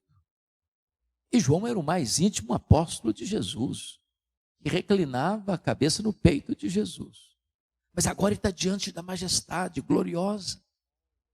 E ele é tão impactado, ele é tão confrontado com essa glória, que ele cai como morto. Notem isso, irmãos. Ninguém pode ser confrontado com a glória de Jesus e ficar do mesmo jeito. Ninguém. O Jó, quando contempla a majestade de Deus, Ele confessa: eu te conheci só de ouvir, agora os meus olhos te veem, mas eu me abomino por isso no pó e na cinza. Quando Pedro vê Jesus, diz: afasta de mim, Jesus. Quando Paulo contempla Jesus: ai de mim, miserável como eu sou. Quando João contempla o Cristo da glória, ele cai como morto aos seus pés. Ninguém pode estar na presença daquele que é santo, santo, santo, sem ser profundamente impactado. Agora, quando João cai como morto, ele põe a mão direita sobre o João e diz assim: ó João, fica com medo não. Eu sou o primeiro, eu sou o último, eu estive lá no começo, eu estarei lá no fim, e eu estou também no processo. Tenha medo não, João, porque eu já estive morto, mas estou vivo pelos séculos dos séculos. Nós não estamos aqui adorando o Cristo que esteve vivo e está morto, nós estamos aqui adorando o Cristo que esteve morto e está vivo pelos séculos dos séculos. Ele diz: não tenha medo não, João, porque eu tenho as chaves da morte e do inferno. Quem tem as chaves tem o poder, quem tem as chaves tem a autoridade, quem tem as chaves tem o comando. O Jesus que adoramos manda no céu, manda na terra e manda no inferno. Quem tem as chaves da morte e do inferno não é o diabo, é o Senhor Jesus Cristo. Ele é o soberano Senhor de todo o universo. Ele é glorioso, a sua pessoa é gloriosa. Mas agora vamos ao segundo ponto da mensagem.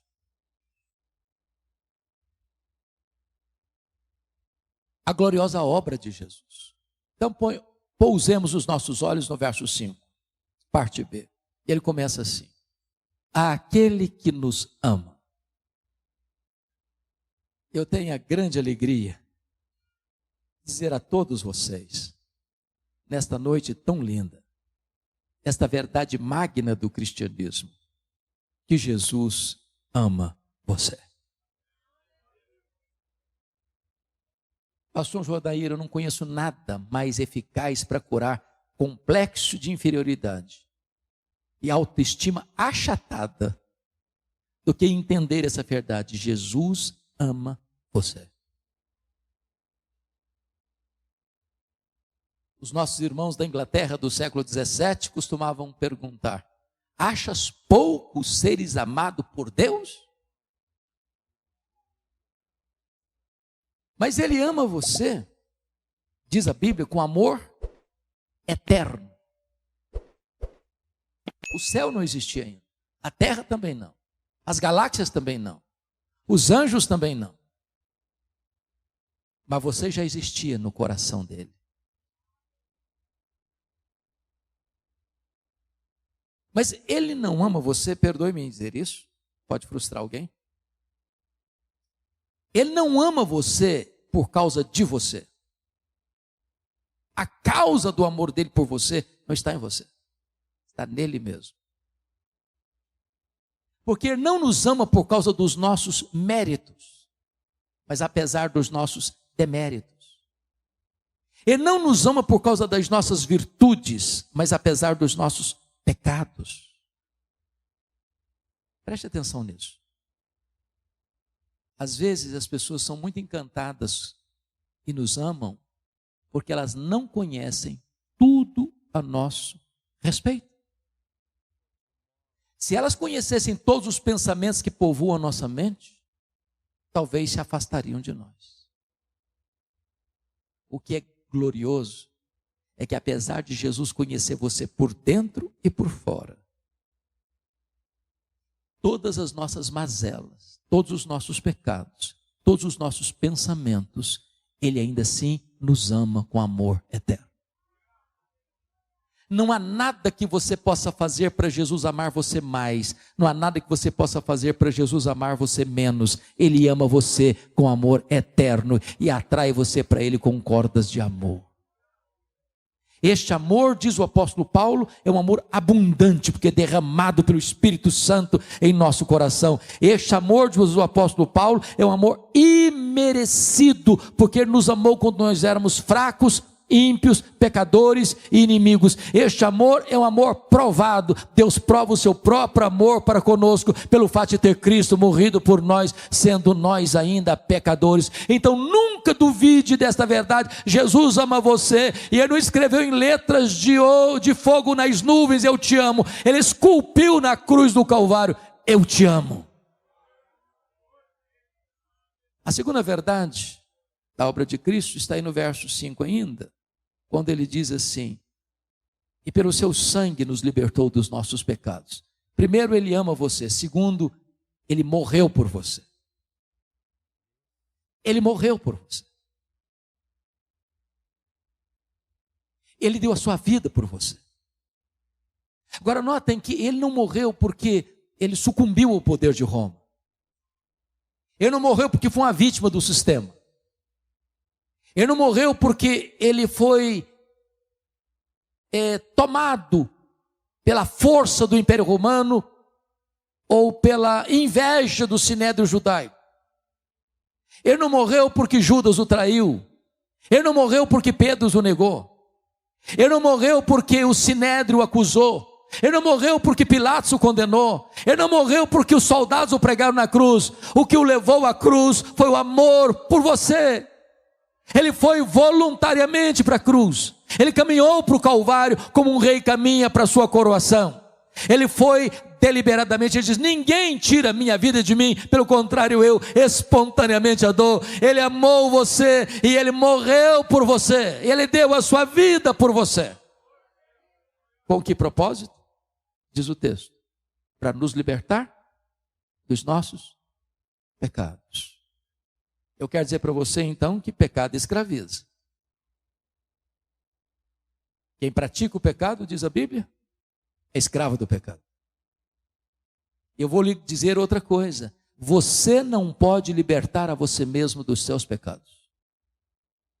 O profeta Jeremias disse: um etíope não pode mudar sua pele, um leopardo não pode mudar suas manchas, nem nós podemos limpar o nosso próprio coração e mudar a nossa própria vida.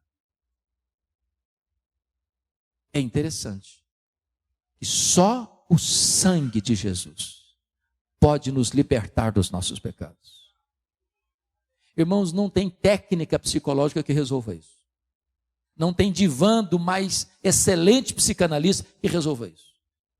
Não tem terapia humana, por mais excelente, que resolva o problema da culpa. Não tem rito sagrado que possa limpar e libertar você dos seus pecados. Não tem qualquer pregador, não tem qualquer igreja, não tem qualquer denominação que possa libertar você dos seus pecados. É só Jesus, é só Jesus, é só Jesus que pode libertar-nos dos nossos pecados, e Ele liberta, e se você crer nele, você tem a vida eterna. Terceira obra de Jesus por nós, confira comigo o verso 6. E nos constituiu reino e sacerdotes para o seu Deus e Pai. Primeiro, Ele nos amou. Segundo, Ele morreu por nós. Terceiro, Ele nos exaltou. Notem comigo que lá no Velho Testamento nenhum sacerdote podia ser rei. E nenhum rei podia ser sacerdote.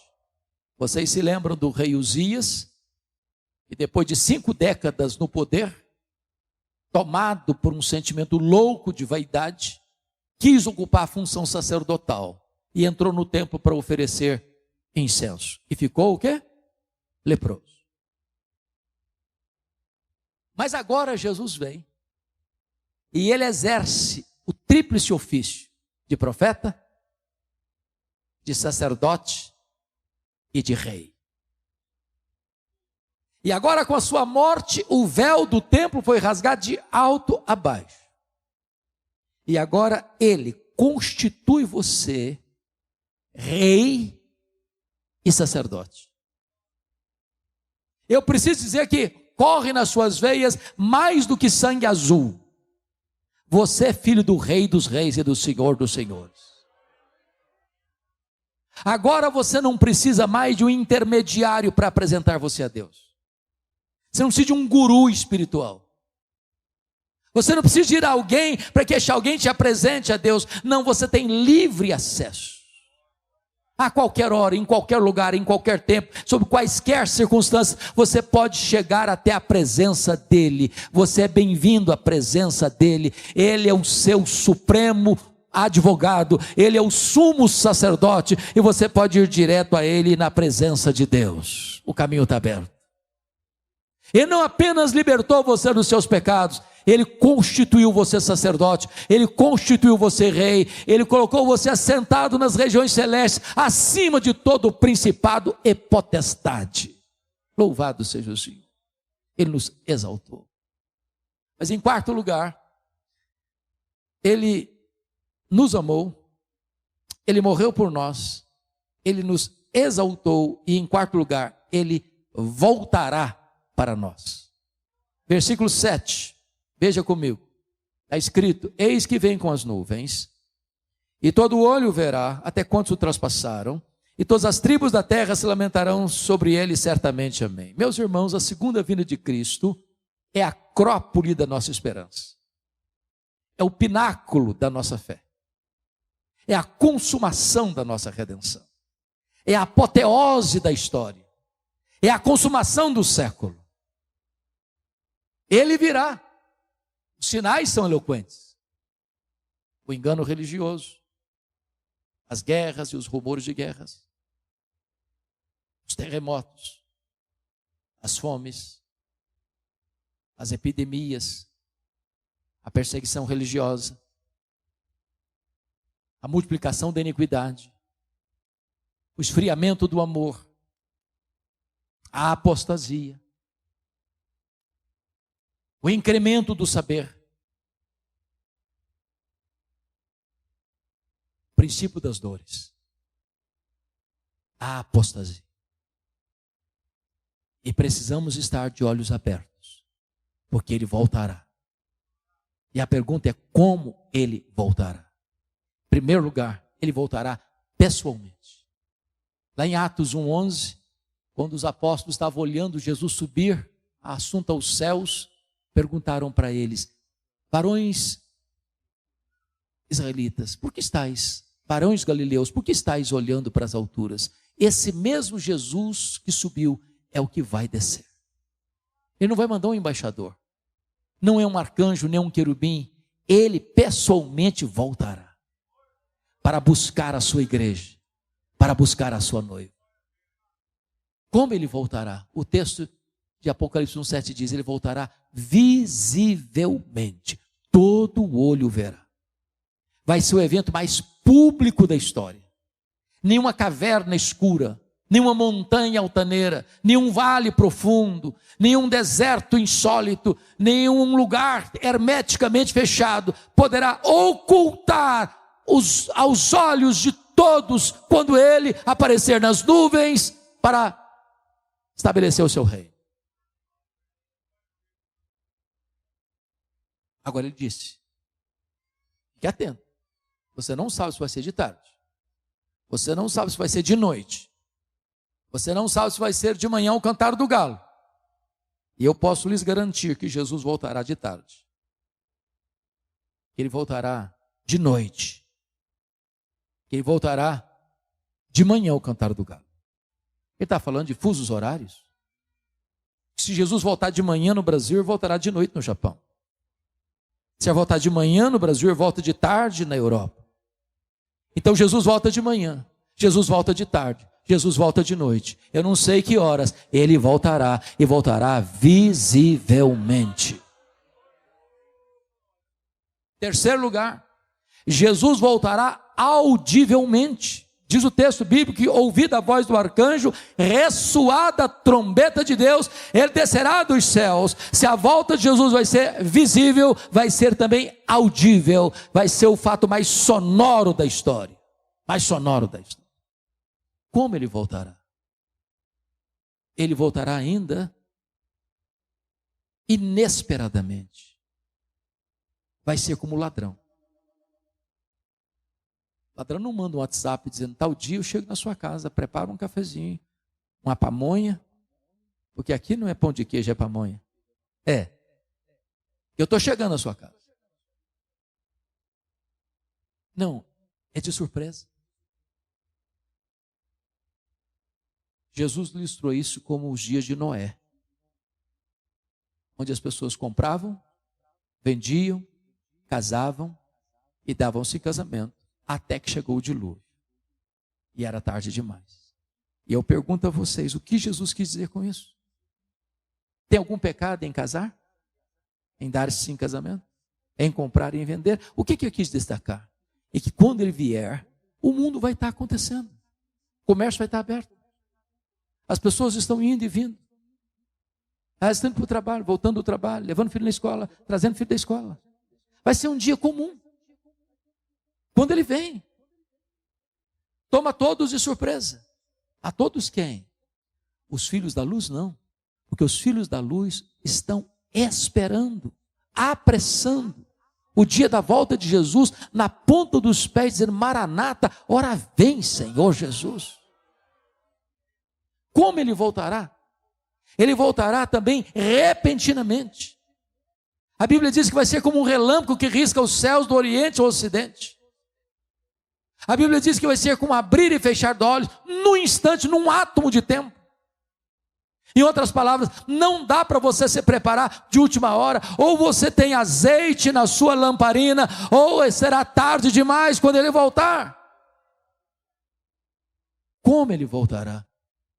Ele voltará poderosa e gloriosamente, com grande poder e majestade.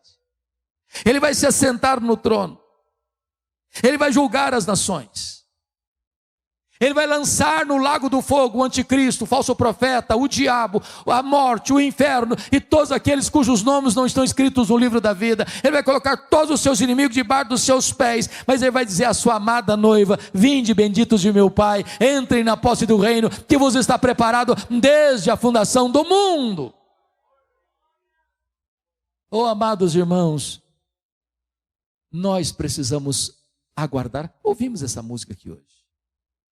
As pessoas estão falando de prosperidade e de riqueza, e colocando o coração aqui, e plantando suas raízes aqui, mas nós não somos daqui, nós nascemos de cima, e lá em cima está a nossa casa, lá em cima está o nosso lar, lá em cima está a nossa pátria. Devemos buscar as coisas lá do alto, pôr o nosso coração lá em cima, ajuntar tesouros lá em cima, porque é para lá que nós vamos.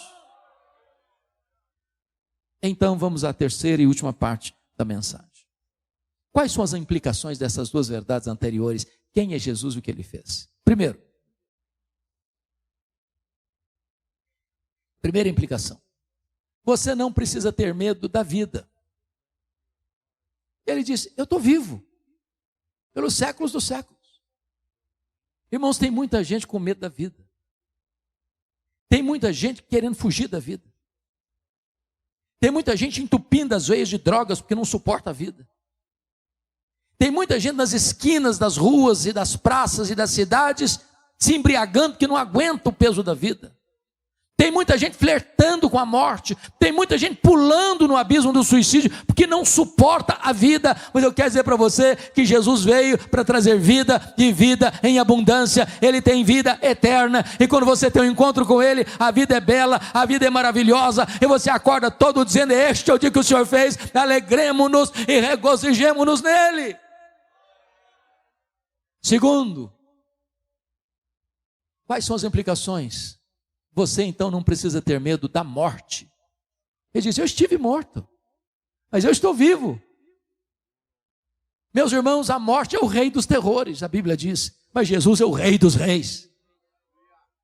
Ele entrou nas entranhas da morte, ele arrancou o aguilhão da morte, ele matou a morte, ele ressuscitou, inaugurando a imortalidade. Ele é a ressurreição e a vida, e se você crer nele, você nunca morrerá eternamente. Então você não tem que ter medo da morte, porque a sepultura não é o nosso último endereço. Você não precisa ter medo da morte, porque Jesus já venceu a morte, ele já matou a morte, e ele vai lançar a morte no lago do fogo, mas você viverá eternamente, reinando com ele e desfrutando das glórias eternas.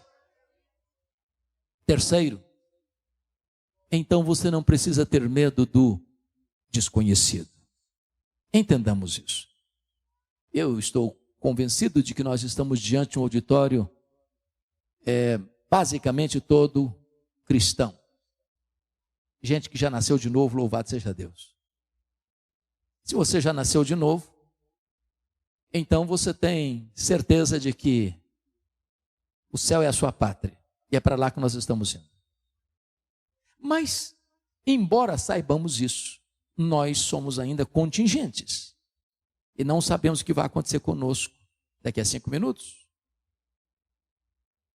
Nós não temos a garantia de que no próximo culto público dessa igreja, todas as pessoas que estão nesse auditório estarão vivas.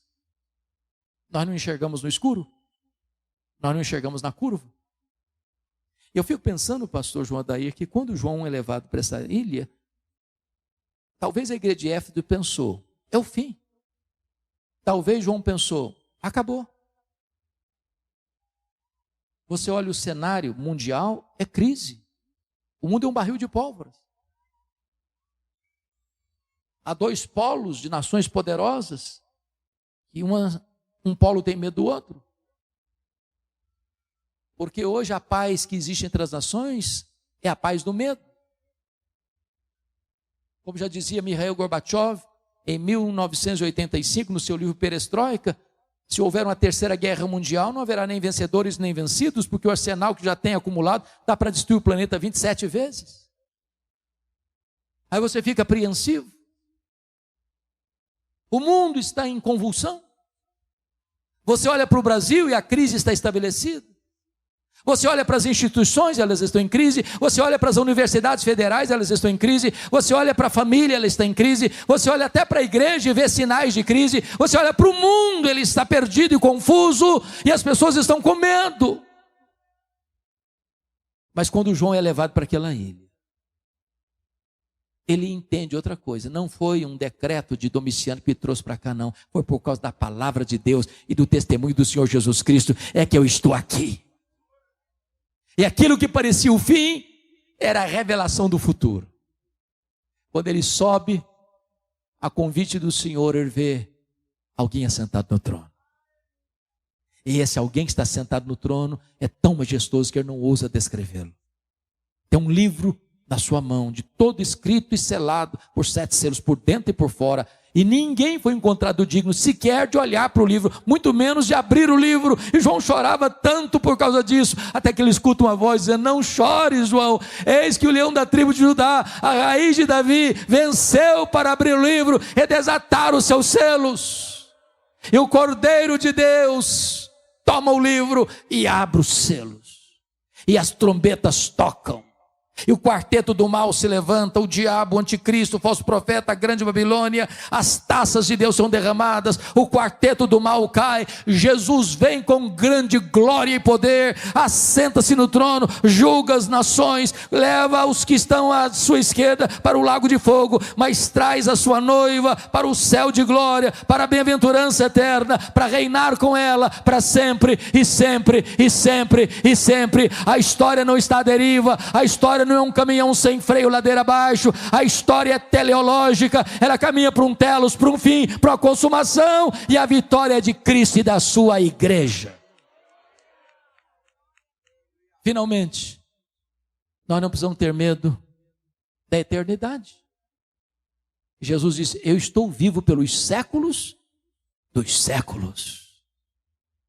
Os séculos rolarão, os milênios rolarão no futuro, milênios e milênios, e nós já estaremos lá, contemplando a Jesus face a face, com um corpo de glória, sem lágrima, sem dor, sem luto, servindo a Ele, contemplando a beleza dEle, deleitando-nos dEle, vivendo para a glória dEle, desfrutando da bem-aventurança eterna que Ele preparou para nós.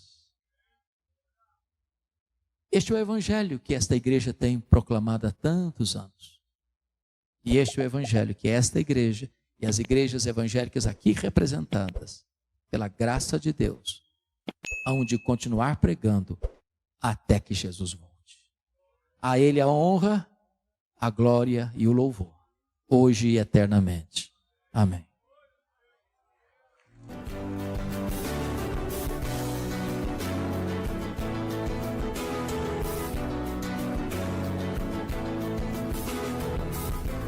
Palavra da Verdade, com Hernandes Dias Lopes.